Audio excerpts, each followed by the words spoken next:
I'm Clara, 32, and I was staring at my phone screen like it might suddenly change the words I just read. If you want to be part of it, you can watch through Google Earth, LOL. My sister's email response to asking about my invitation to her Paris wedding, the same wedding I'd just contributed $25,000 toward. I set my coffee down carefully on my kitchen counter, noting how steady my hands were.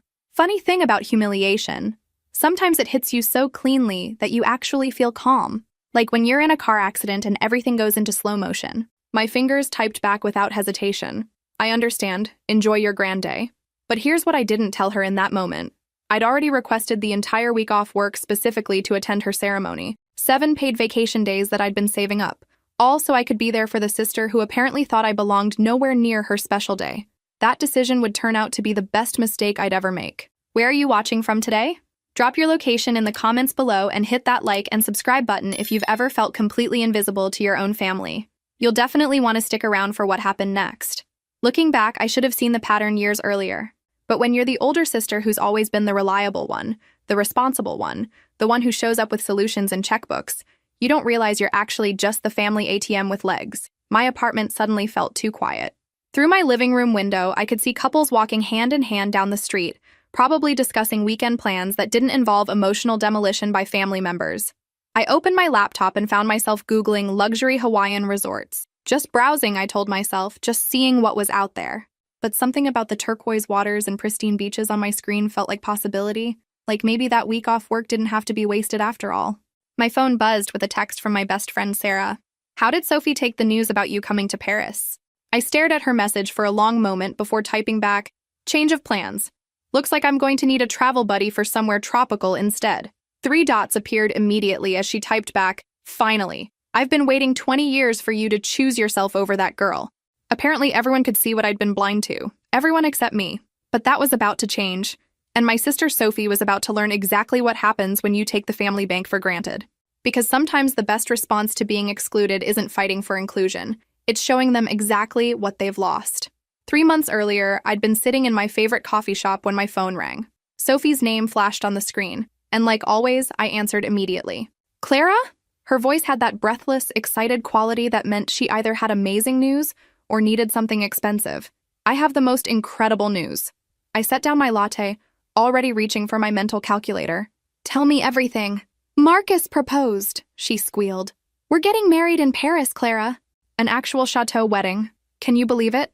I could believe it, actually. Sophie had been planning her dream wedding since she was 7, complete with detailed Pinterest boards and a price tag that would make most people dizzy.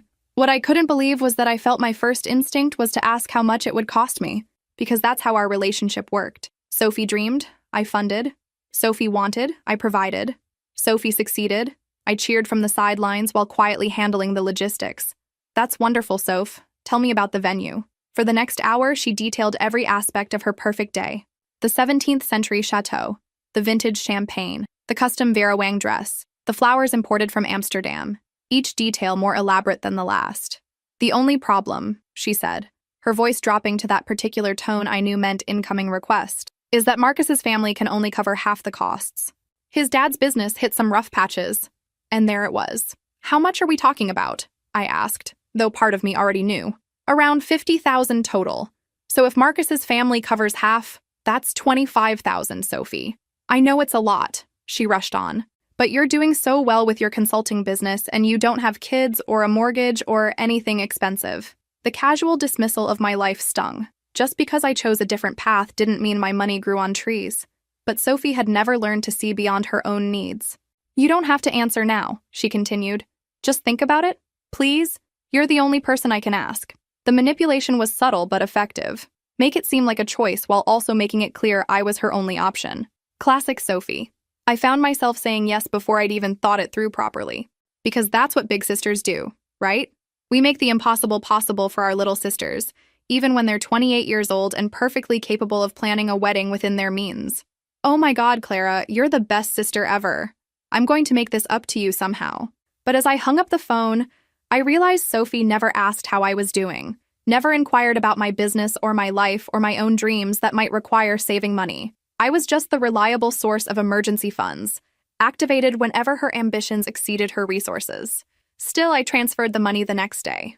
Because family is family, right? and surely she'd want me there to see how my contribution helped create her perfect day. Turns out I was half right about that. The bank transfer went through on a Tuesday. $25,000 moved from my business savings account to Sophie's checking account with a memo line that read, "For your perfect day." I kept a screenshot of the transaction, not for any particular reason at the time. Just seemed like the kind of thing you should document when you're making what amounted to a down payment on someone else's fairy tale.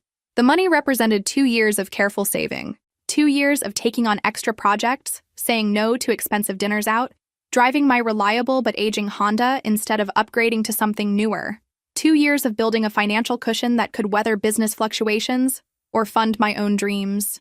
Gone in 30 seconds with a few clicks on my banking app. Sophie called that evening, voice bright with excitement. "Clara, you have no idea what this means to me. Marcus and I just met with the wedding planner, and with your contribution, we can upgrade everything. Better flowers, premium champagne, even live classical music during the ceremony." "That sounds beautiful," I said, genuinely happy to hear her joy. The chateau coordinator said it'll be one of their most elegant events ever. Very exclusive guest list, obviously. The venue only accommodates intimate groups. Something in her tone caught my attention. "How intimate are we talking?" "Around 40 people. Close family and friends only." 40 people. That seemed reasonable for a destination wedding. Expensive to host, but manageable for the guests who could afford the trip to France. "Have you started working on the guest list?" I asked. "Oh yes, Marcus and I spent hours on it last night. It's so hard to keep the numbers down when you want to include everyone special." Everyone special.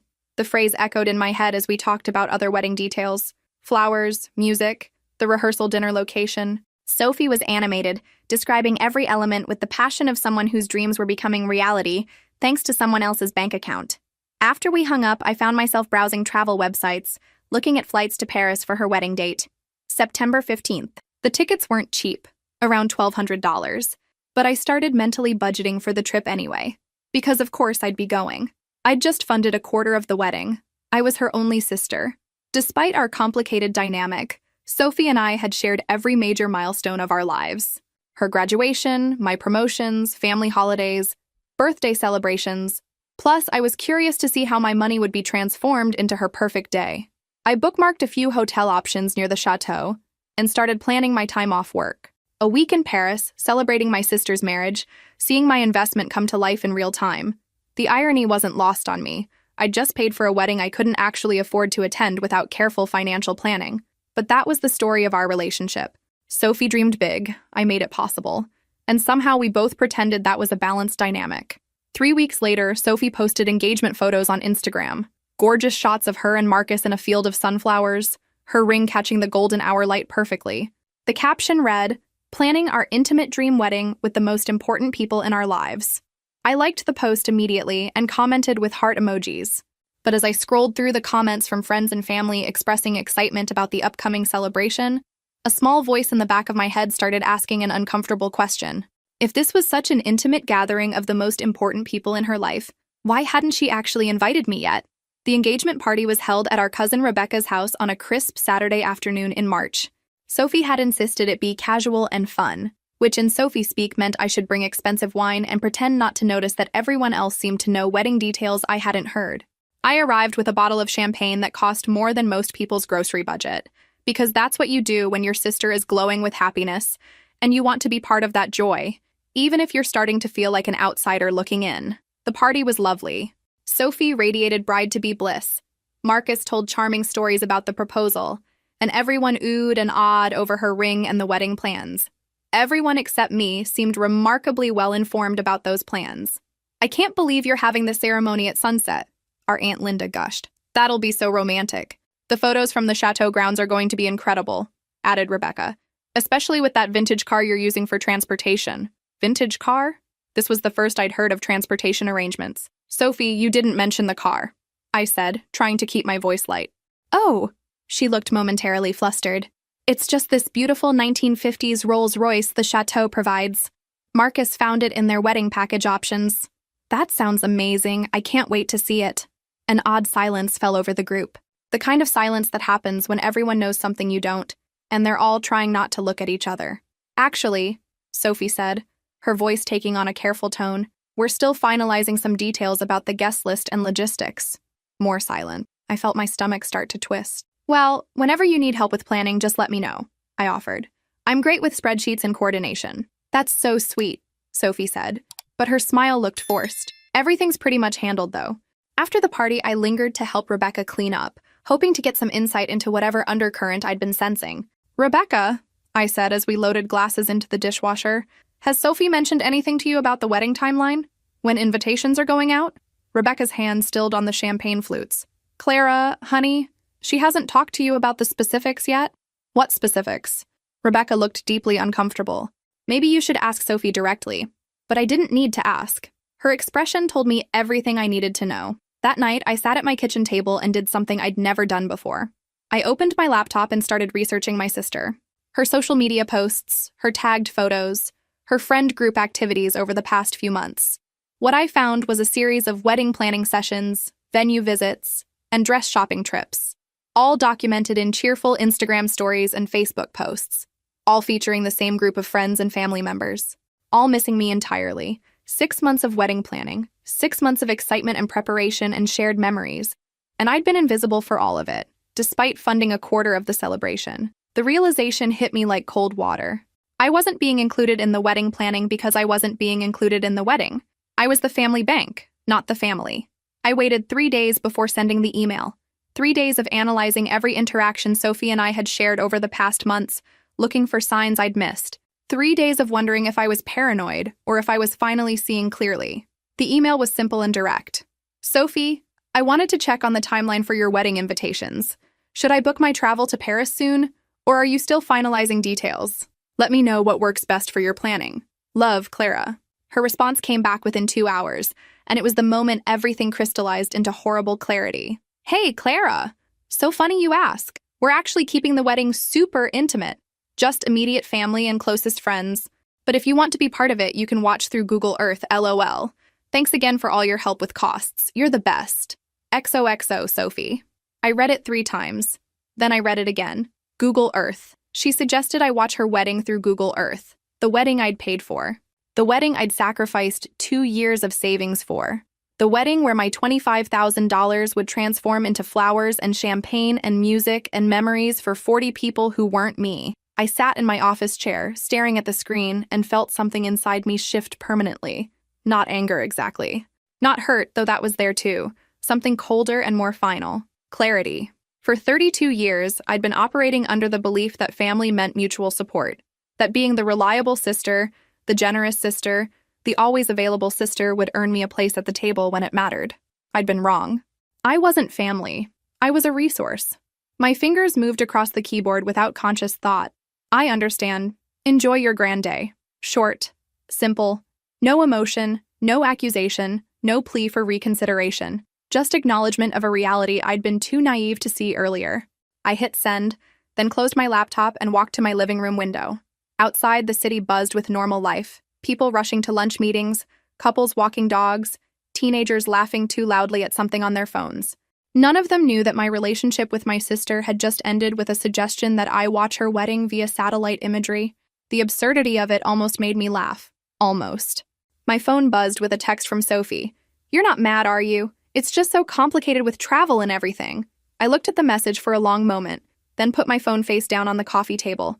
For the first time in our relationship, Sophie would have to wonder what I was thinking. For the first time in my life, I wasn't going to rush to reassure her that everything was fine when it absolutely wasn't. I had 7 vacation days already approved for her wedding week. 7 days that were supposed to be spent celebrating family and love and new beginnings. Instead, I was going to use them to celebrate something else entirely. My liberation from being the family bank. But Sophie didn't know that yet. She'd find out soon enough, though. Right around the time her carefully planned wedding started falling apart without me there to fix it. That evening, I did something I hadn't done in years. I prioritized myself. I poured a glass of the expensive wine I usually saved for special occasions, apparently funding your own exclusion from a wedding qualified as special, and opened my laptop to explore possibilities. 7 days of approved vacation time. 7 days that had been earmarked for watching my sister marry a man in a chateau I'd helped pay for, surrounded by people who deemed me unworthy of invitation. What does a woman do with unexpected freedom and a sudden clarity about her family dynamic? She books a first-class ticket to Maui. The irony was delicious. While Sophie was worried about keeping her wedding intimate, I was planning the most luxurious solo vacation of my life. The kind of trip I'd never taken because I was always saving money for family emergencies, family celebrations, family needs that somehow never included my own happiness. I found a 5-star oceanfront resort that offered exactly what I wanted: privacy, pampering, and a complete disconnection from people who took my generosity for granted. The suite overlooked the Pacific, featured a private lanai, and cost more per night than Sophie probably realized. But here's the thing about finally seeing clearly. Once you stop funding other people's dreams, you have a lot more resources for your own. I booked 7 nights, scheduled spa treatments, and made dinner reservations at the kind of restaurants that require advanced planning. The kind of places Sophie would Instagram obsessively if she could afford them, which she couldn't, without family bank funding. The booking confirmation felt like a declaration of independence. While I was planning my own celebration of freedom, my phone buzzed with messages from Sophie. Photos of dress fittings, venue decorations, cake tastings. All the intimate moments of wedding planning that I apparently wasn't intimate enough to share in person. Each message was accompanied by casual comments. "Wish you were here," and "You'd love this," and "Can't wait to tell you all about it." The cognitive dissonance was staggering. I wasn't important enough to invite to the wedding, but I was important enough to receive real-time updates about everything I was missing. I responded to none of them. Instead, I forwarded my Maui itinerary to Sarah, who immediately called me shrieking with excitement. "Finally!" She practically yelled into the phone. "Clara, I am so proud of you right now. This is exactly what you needed to do." "It feels weird," I admitted. "Like I'm being petty." "No, honey. Petty would be showing up to her wedding anyway and making a scene. This is called having boundaries and self-respect. There's a difference." Sarah was right. For the first time in my relationship with Sophie, I was making a choice based on what I needed rather than what she wanted. The freedom was terrifying and exhilarating in equal measure. 2 days later, Sophie called me directly. I let it go to voicemail, then listened to her message while researching snorkeling excursions. "Clara, hey, it's me. I feel like we should talk about the wedding stuff. I know the guest list thing is complicated, but you understand, right? It's not personal. Call me back when you get this." Not personal. The phrase that families use when they're being completely personal in the most hurtful way possible. I deleted the voicemail without responding. Because here's what I'd learned in 32 years of being the reliable sister. When someone shows you who they are, believe them. Sophie had shown me exactly where I ranked in her priorities. Right below 40 other people, but well above the level of random stranger, because random strangers don't typically contribute $25,000 to your life events. My phone calendar now showed 1 week of paradise instead of 1 week of watching my sister's dreams come true with my money. It felt like the first honest decision I'd made in years. But Sophie was about to discover that the family bank had just permanently closed its doors. And unlike me, she wouldn't have 7 days of luxury to cushion the blow. The morning of Sophie's wedding, I woke up in paradise. Literally. My suite at the Grand Wiley faced the Pacific Ocean, and I'd fallen asleep to the sound of waves lapping against the shore. No alarm clock, no stress. No frantic last-minute wedding preparations that somehow always became my responsibility. Just sunshine streaming through floor-to-ceiling windows and the kind of peace I hadn't felt in years. My phone had been buzzing since 6 a.m. with notifications I'd been steadily ignoring. Messages, missed calls, voicemails piling up like digital debris from a life I was no longer interested in managing. I poured myself coffee from the in-room service. The good stuff, not the budget brand I usually bought to save money for family emergencies. And finally glanced at my phone. 17 missed calls from Sophie. 23 text messages. Each one more frantic than the last. "Clara, emergency, call me immediately. Clara, please, I'm freaking out. Where are you? This is urgent. Clara, I need you to call me right now." The progression from demanding to desperate was almost fascinating to watch. Like a real-time study in what happens when the person who always fixes everything suddenly isn't available to fix anything. I sipped my coffee and watched a sea turtle surface near the shore. The final message, sent just 20 minutes ago, was a voice note.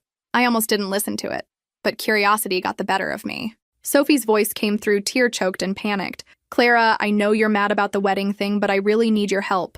The airline canceled our honeymoon flights to Italy, and they're saying it's weather-related, so no compensation, and Marcus is freaking out, and I don't know what to do, and you're the only person who can figure this stuff out. Please just call me back, please." I set the phone down and laughed. Actually laughed out loud. The airline had canceled their flights. The honeymoon flights that I'd purchased for them as an additional wedding gift, back when I still believed that being generous would somehow earn me basic human decency. What do you think will happen next? Drop your predictions in the comments below, because this story is about to take a turn that even I didn't see coming. The beautiful irony wasn't lost on me. Sophie was having a crisis on her wedding day, desperately needed my help, and I was sitting in a luxury resort sipping artisanal coffee while watching sea turtles. For once, her emergency wasn't my emergency, and it felt absolutely incredible. The honeymoon flights were booked through my credit card, in my name, with my rewards points. I'd arranged them months ago, when I still believed I'd be celebrating with the family in Paris, sharing stories and champagne and the warm glow of Sophie's happiness. Instead, I was sharing a poolside cabana with a Mai Tai and the growing realization that I had complete control over whether Sophie's post-wedding plans survived. My phone continued its frantic buzzing. Now Marcus was calling too, leaving voicemails that I could tell were forced to sound calm and reasonable, while Sophie probably hyperventilated in the background. "Clara, hey, it's Marcus. Sophie mentioned you might be able to help us figure out this airline situation. We're kind of stuck here, and you know how these things work better than we do. Could you give us a call when you get this? Thanks." How diplomatic. How careful not to acknowledge that they'd excluded me from their special day while simultaneously expecting me to solve their problems. I opened my laptop and logged into my airline account. Sure enough, there was the cancellation notice. Weather delays in Rome had created a cascade of problems, and their connecting flight had been automatically canceled. The airline was offering rebooking options for later in the week, or a full refund to the original purchaser. The original purchaser being me. I stared at the screen for a long moment, considering my options. I could call the airline, spend an hour navigating customer service, potentially pay rebooking fees, and save Sophie's honeymoon. Or I could click Request Refund and let them figure it out themselves. My finger hovered over the refund button. In the old dynamic, I wouldn't have hesitated. Sophie needed help, so I'd help. Sophie was stressed, so I'd fix it. Sophie's happiness was my responsibility, and I'd move mountains to protect it.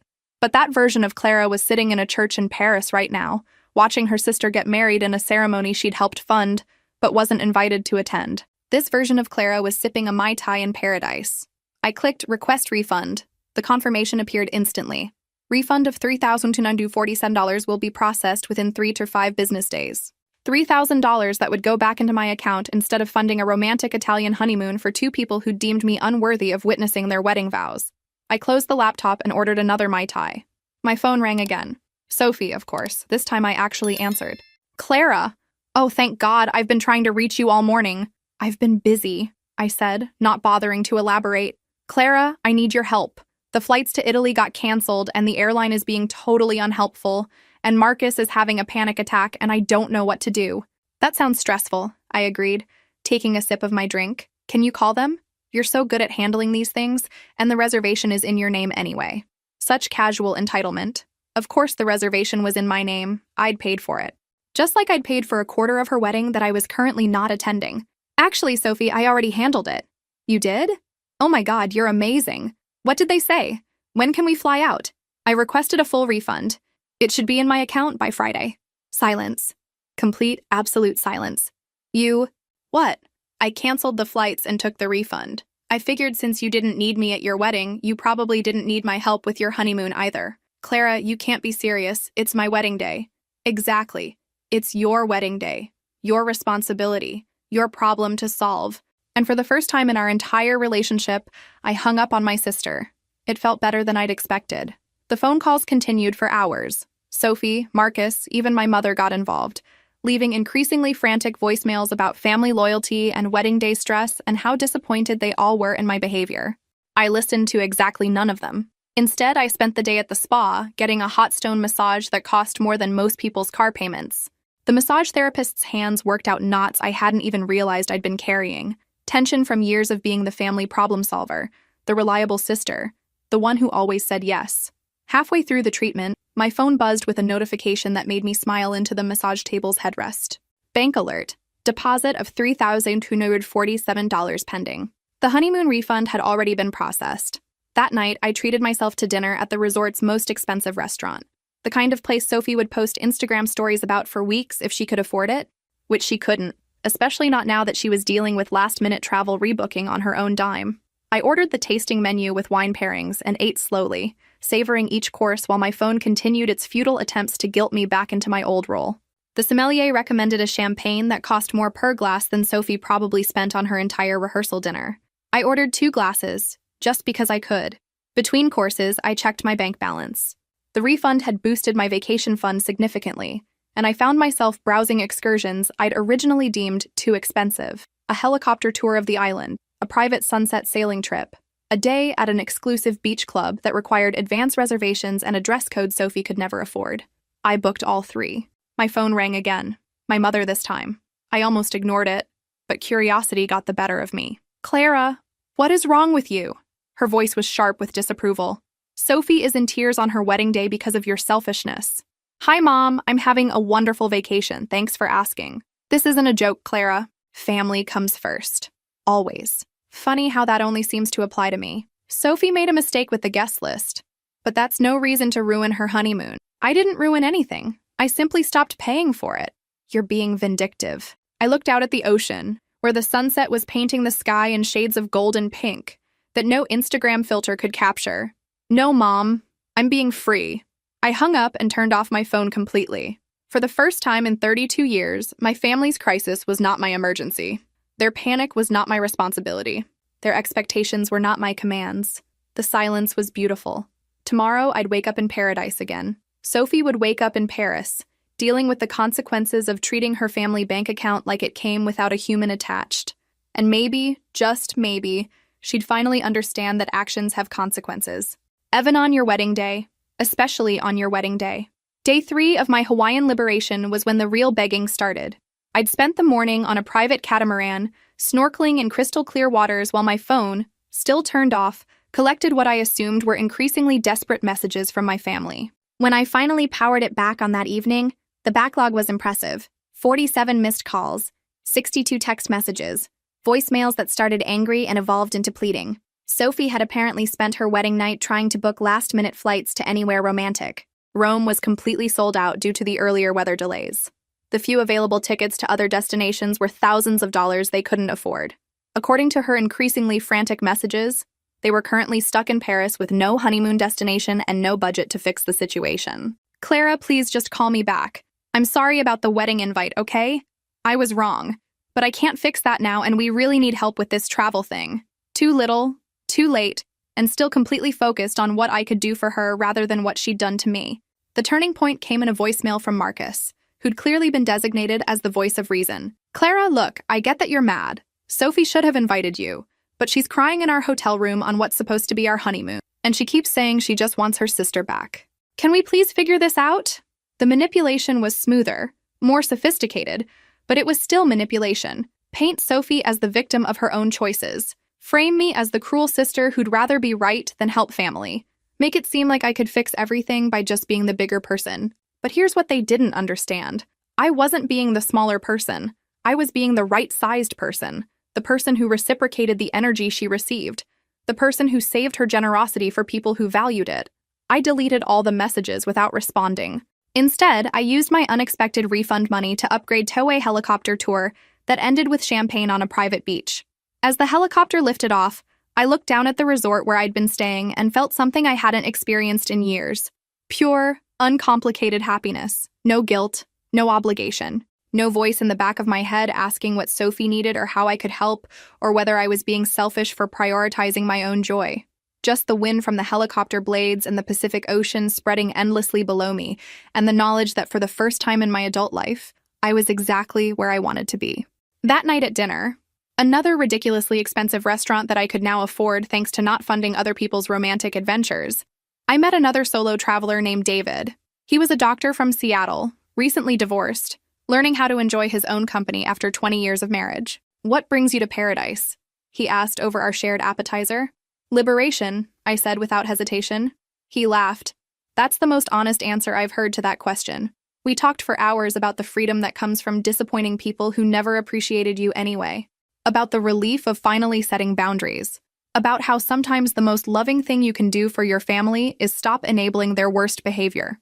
"My ex-wife used to say I was too generous," David told me. Turned out she meant too generous with everyone except her. "My sister used to say I was the best sister ever," I replied. Turned out she meant I was the most useful sister ever. When I got back to my suite that night, my phone had 3 new messages. Sophie, Marcus, and my mother, all saying essentially the same thing. They'd found cheap tickets to Portugal instead of Italy. If I could just help with the price difference. I screenshotted their requests and saved them in a folder titled, "Not My Problem." Then I booked myself a spa day that cost exactly what their Portugal tickets would have cost. Because the best revenge isn't cruelty. It's indifference. It's spending your money on your own happiness instead of other people's dreams. It's finally understanding that you can't buy your way into someone's love, but you can definitely buy yourself some peace. My last full day in Hawaii was when Sophie finally said the words I'd been waiting 32 years to hear. Clara, I was wrong about everything. The voicemail came through while I was getting a beachside massage, my phone face down in the sand. I didn't listen to it until hours later, after a day of complete relaxation that my family's drama couldn't touch. Her voice was different this time. Not demanding, not manipulative, not even pleading, just broken. I've been thinking about everything that happened, and I finally get it. I treated you like a bank account with legs. I took your money and your help and your love, and I gave you nothing back except expectations for more. The wedding thing wasn't about space or intimacy. It was about me being embarrassed that I needed your money to make it happen. I was embarrassed that everyone would know I couldn't afford my own dream without my sister's help. So I decided I could take your generosity but hide you from the results. She paused, and I could hear her crying. Marcus and I are stuck in Paris. We're sleeping on his cousin's couch and eating grocery store sandwiches because we can't afford hotels or restaurants. Our honeymoon is watching free movies on his laptop in someone else's living room. And you know what the worst part is? I did this to myself. I had a sister who would have helped me plan a beautiful wedding within my means. I had a sister who would have celebrated with me no matter what, and I threw that away because I was too proud to admit I needed help, and too selfish to include you in the help you were giving. Another pause. I don't expect you to forgive me or help us or even call me back. I just wanted you to know that I finally understand what I lost. It wasn't just a sister. It was the best person I knew, and I was too stupid to realize it until she was gone. The message ended, and I sat in my suite's living room, watching the sunset paint the ocean in impossible colors. For 32 years, I'd wanted Sophie to see me clearly, to value me, to treat me like family instead of like a resource. And now that she finally did, I felt nothing. Not satisfaction, not vindication, not even sadness. Just a calm, settled certainty that this version of Sophie, the one who finally understood what she'd lost, was arriving too late. I'd already grieved the sister I thought I had. I'd already accepted that family doesn't automatically mean love. I'd already learned to choose myself when no one else would. Sophie's epiphany was powerful and genuine and completely irrelevant to my life. I deleted the voicemail and ordered room service champagne to celebrate my last night in paradise. Tomorrow, I'd fly home to a life I was finally excited to live. A life where my generosity was reserved for people who valued it. Where my money funded my dreams instead of other people's fantasies. Where my vacation days were spent on my own happiness instead of watching other people celebrate milestones I'd financed but wasn't invited to share. Sophie would figure out her life eventually. Or she wouldn't. Either way, it was no longer my problem to solve, and that realization felt like the most valuable souvenir I could bring home from Hawaii. The sister who would have dropped everything to help Sophie was gone. In her place was a woman who'd finally learned the difference between being loving and being used. And that woman was never going back. 6 months later, I still don't know how Sophie handled her life after Paris. I changed my phone number when I got back from Hawaii, blocked all family members on social media, moved to a new apartment across town where no one could show up uninvited with emergencies that somehow always required my immediate financial intervention. The silence was everything I'd never known I wanted. My new life was smaller, but infinitely more authentic. The friends who remained were people who celebrated my successes without asking what I could do for them. The social events I attended were ones I chose, not family obligations disguised as celebrations. My bank account grew steadily for the first time in years, free from the constant drain of other people's poor planning. I bought myself things I'd always wanted but never prioritized. A good mattress, art for my walls, a vacation fund that belonged only to me. 3 months after Hawaii, Sarah forwarded me a social media post from a mutual friend. Sophie had apparently started a blog about financial independence and learning to live within your means. The irony was so thick I almost choked on my morning coffee. Looks like she figured out how to manage without the family bank, Sarah texted. Good for her, I replied, and I meant it. Not because I cared about Sophie's success, but because her independence meant I'd never have to worry about her showing up in my life again with her hand extended. The real test came when my mother tracked down my work email address 6 months later. The subject line read, Sophie's wedding anniversary. Can we please talk? I deleted it without opening it. Whatever anniversary crisis they were manufacturing wasn't my emergency. Whatever guilt trip they'd crafted wasn't my burden to carry. Whatever reconciliation they envisioned wasn't my responsibility to facilitate. That evening, I had dinner with David, the doctor I'd met in Hawaii. We'd kept in touch, bonding over our shared journey of learning to prioritize ourselves after years of being everyone else's solution. Do you ever miss the drama? He asked over dessert. I considered the question seriously. Did I miss the frantic phone calls? The last-minute emergencies? The constant feeling that other people's happiness depended on my willingness to sacrifice my own? I miss feeling needed, I admitted. But I don't miss being used. That's the difference between healthy relationships and toxic ones, he said. Being needed feels good when it's reciprocal. He was right. My new life had plenty of people who needed me, and who I needed back. Colleagues who valued my expertise and offered their own in return. Friends who celebrated my victories and comforted me through challenges. A romantic relationship built on mutual support rather than one-sided rescue missions. None of them were family, in the traditional sense. All of them were family, in the ways that actually mattered. As I walked home that night through my new neighborhood, past shops and restaurants I'd chosen, toward an apartment I'd decorated with my own preferences, I realized something profound. I'd spent 32 years trying to earn love by being useful. Now I was 33, finally understanding that real love doesn't require earning. If this story resonated with you, make sure to like and subscribe for more stories about choosing yourself when no one else will. Sometimes the most radical thing you can do is stop setting yourself on fire to keep other people warm. And sometimes the sister who learns to love herself becomes the woman who never needs saving again. My vacation days are mine now. My money funds my dreams. My emergencies are the only ones that get my immediate attention. Sophie learned to live without me, and I learned to live for myself. Both lessons were exactly what we needed, even if only one of us is happy about it.